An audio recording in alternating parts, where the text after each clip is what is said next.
మాడిపోయింది మామ, నాకు ఈరోజు ఉపవాసమే.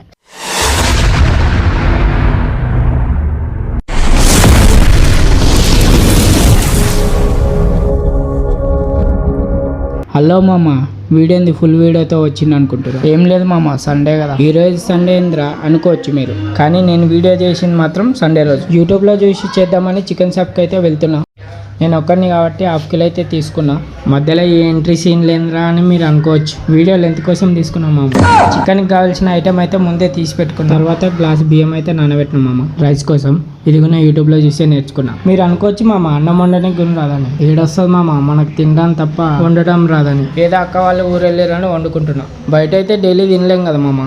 ముందే మాది మిడిల్ క్లాస్ ఫ్యామిలీ. రైస్ అయితే కడిగి స్టవ్ మీద అయితే పెట్టేసిన. కొన్ని ఉల్లిగడ్డలు, పచ్చిమిర్చి కట్ చేసిన మామ. టమాటా లేకుండా చికెన్ ఏంద్రా అని మీరు అనుకోవచ్చు.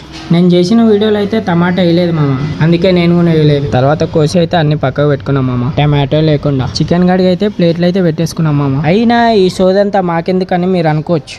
వంట రానడం వంట చేస్తే ఎట్లుంటుందో మీకు చూపించాలనే వీడియో చేస్తున్నా. తర్వాత అయితే నూనె పోసా, ఉల్లిగడ్డలు వేసా, పచ్చిమిర్చి వేసా, గటగట అని కలిపేసిన. నేను కలుపుడికైతే మాడిపోయింది మామ. అయిపోయింది నా బతుకైతే అయిపోయింది. ఈరోజు అయితే ఉపవాసమే అని అనుకోకుండా చికెన్ అయితే చేసేసిన. కలిపితే ఇది ఎక్కడ మాడిపోతుందని కలపలేదు మామ.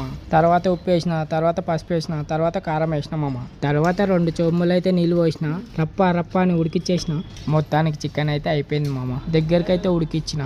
మొత్తానికి కూర అయితే అయిపోయింది మామ. చూడాలి ఎట్లుంటుందో. అది బాగాలేకపోయినా బాగుందని నేను చెప్తాను మీరు అనుకో, కానీ నేను మీకు అబద్ధం చెప్పను మామ. అటు బాగుందని చెప్పను, ఇటు బాగాలేదని చెప్పను. అటు ఇటు కాకుండా ఉంది మామ. ఎట్టయినా తినాలనేసి తినేసిన.